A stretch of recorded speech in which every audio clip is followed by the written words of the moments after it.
So first, we're going to start off with the NBA doing another Ja investigation. So on Wednesday, the NBA was looking into Ja Morant using a finger gun motion toward the Golden State bench. Here's actually a picture of it. I just don't understand why he's doing all this now, but even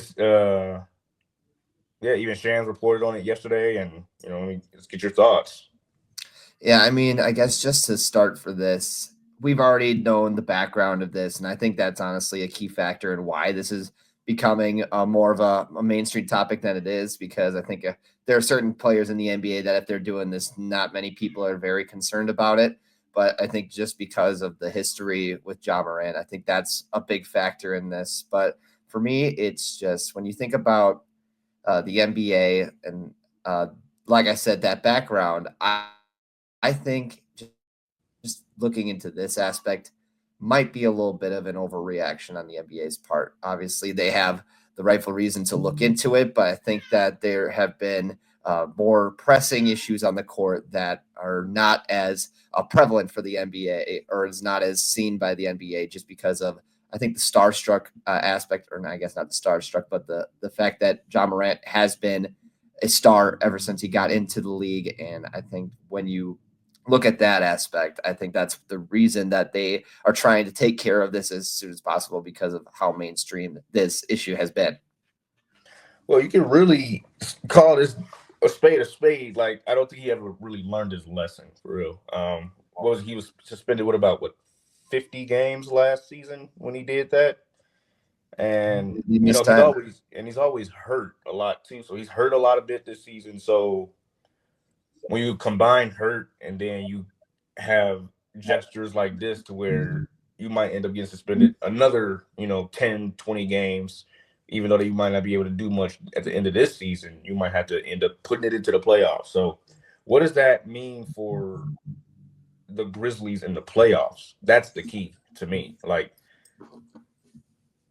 we see how they are without them. They're average, maybe mediocre at best, but with them they are a perennial playoff team and a perennial championship contender as well. So I don't think he's really learned his lesson. I really wish him the best, though. Even did he really grow up that way? I mean, I think when I look at it, I guess to answer your first question about the team aspect, it's with him on the court, obviously he presents a different force or a different presence, and he makes everyone around him better. And exactly it's one more person with who can put up 25 to 40 pretty much any night he wants to.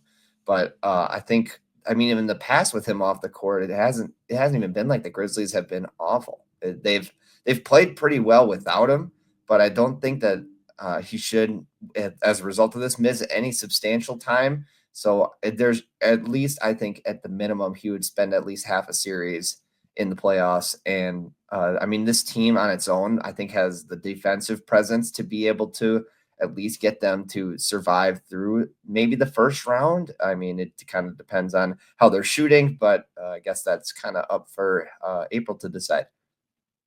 I believe what are they like fourth in the West, third?